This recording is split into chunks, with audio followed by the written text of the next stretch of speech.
Renzo, the dancer in the photo, is perfectly balanced, yet a slight movement in any direction would cause him to adjust his position. The human body adjusts its balance among all of its parts through a process called homeostasis.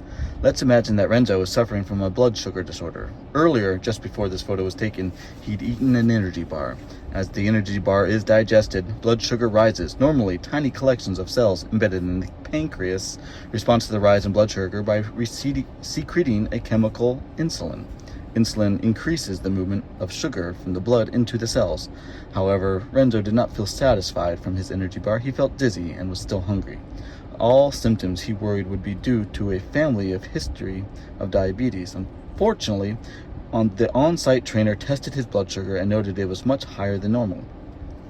After a visit to his regular physician, Renzo was outfitted with an insulin pump and his blood sugar levels are more consistent. After reading about homeostasis in this chapter, create an example for Renzo's blood sugar levels before and after his visit to the doctor. What lies ahead is an astounding adventure, learning about the structure and function of the human body and its intricate checks and balances that regulate it. Renzo's response to eating the energy bar is a good example of how important this system of checks and balances is in the body.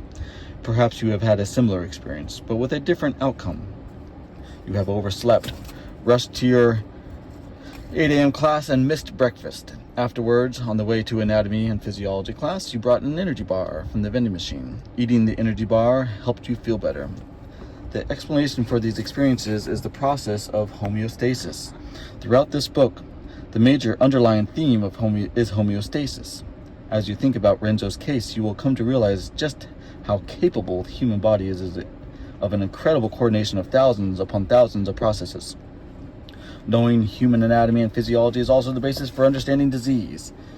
The study of human anatomy and physiology is important for students who plan a career in the health sciences because health professionals need a sound knowledge of structure and function in order to perform their duties. In addition, understanding anatomy and physiology prepares all of us to evaluate recommended treatments, critically review advertisements and reports in the popular literature, and normally and rationally discuss the human body with health professionals and non-professionals. Anatomy and physiology. After reading this section, you should be able to define anatomy and describe the levels at which anatomy can be studied. Define physiology and describe the levels at which physiology can be studied. Explain the importance of the relationship between the structure and function. Anatomy is a scientific discipline that investigates the body's structure, for example, the shape and size of the bones. Additionally, anatomy examines the relationship between the structure of a body part and its function. Thus, the fact that bone cells are surrounded by a hard mineralized substance enables the bones to provide strength and support. Understanding the relationship between the structure and function makes it easier to understand and appreciate anatomy. Anatomy can be considered at different levels. Developmental anatomy studies the structural changes that occur between conception and adulthood. Embryology, a subspecialty of developmental anatomy, considers changes from conception to the end of the 8th week of development. Some structures, such as cells, are so small that they must be studied using a microscope. Cytology examines the structure features of cells, and histology examines tissues which are composed of cells and materials surrounding them. Gross anatomy, the study in structures that can be examined without the aid of a microscope, can be approached from either a systematic or regional perspective. In systematic anatomy, the body is studied system by system. A system is a group of structures that have one or more common functions, such as a cardiovascular, nervous, respiratory, skeletal, or muscular system.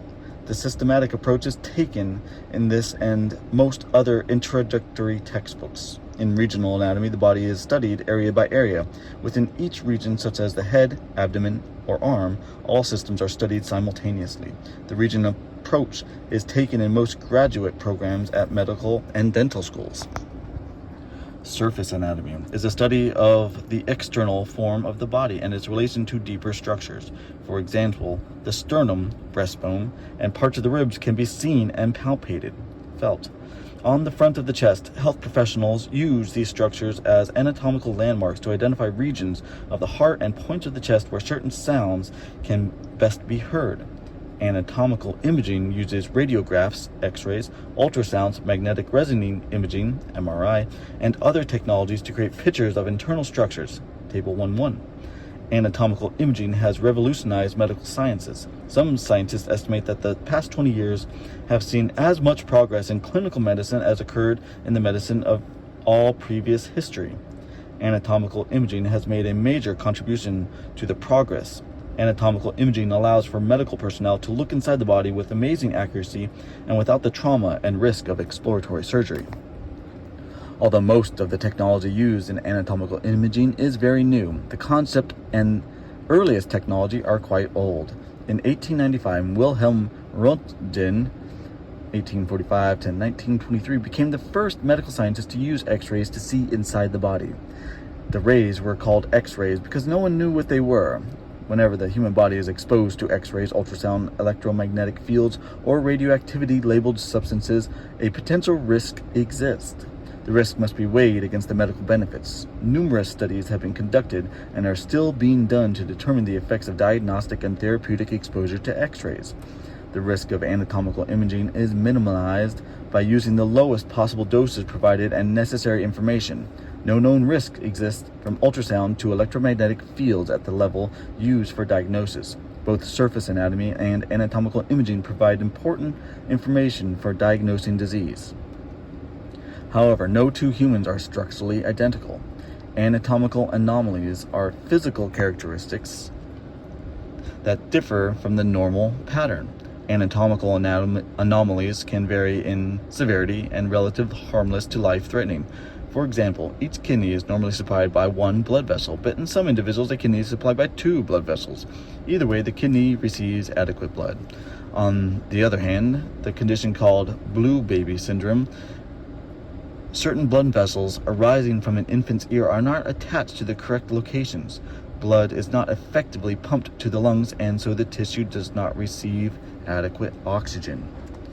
Physiology is the scientific investigation of the processes and functioning of living beings. The major goals when studying human physiology are to understand and predict the body's responses to stimuli and to understand how the body maintains conditions within a narrow range of values in a constantly changing environment. Like anatomy, physiology can be considered at many levels. Cell physiology examines the processes occurring in cells, and systemic physiology considers the functions of organ systems. Neurophysiology focuses on the nervous system, and cardiovascular physiology deals with the heart and blood vessels. Physiology often examines systems rather than regions because a particular function can involve a portion of a system in more than one region. Studies of the human body must encompass both anatomy and physiology because structure, function, and processes are interwoven. Pathology is the medical science dealing with all aspects of disease, with the emphasis on the cause and development of abnormal conditions, as well as the structural and functional changes resulting from disease. Exercise physiology focuses on the changes in function and structure caused by exercise. Imaging techniques. X-ray. Clinical examples. This extremely shortwave electromagnetic radiation, see Chapter 2, moves through the body, exposing a photographic plate to form a radiograph. Bones and radio-packed dyes absorb the rays and create underexposed areas that appear white in the photographic film. Almost everyone has had a radiograph taken, either to visualize broken bone or to check for a cavity in a tooth. However, a major limitation of radiographs is that they give only flat, two-dimensional images of the body. Ultrasound. The second oldest imaging technique was first developed in the early 1950s as an extension of World War II sonar technology. It uses high-frequency sound waves which are emitted from a transmitter placed on the skin over an area to be scanned. The sound waves strike internal organs and bounce back to the receiver on the skin. Even though the basic technology is fairly old, the most important advances in the field occurred only after it became possible to analyze the reflected sound waves by a computer. Once a computer analyzes the pattern of sound waves, the information is transferred to a monitor and visualized as a sonogram image.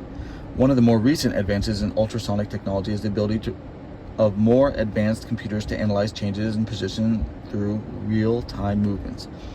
Among other medical applications, ultrasound is commonly used to evaluate the condition of the fetus during pregnancy.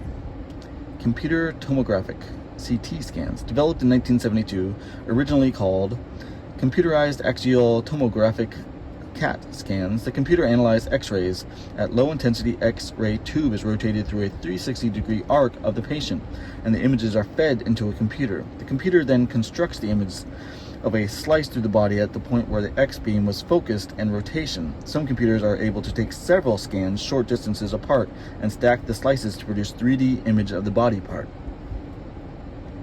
Digital subtraction angiography, DSA, is one step beyond CT scanning. A 3D radiograph image of an organ such as the brain is made and stored in a computer.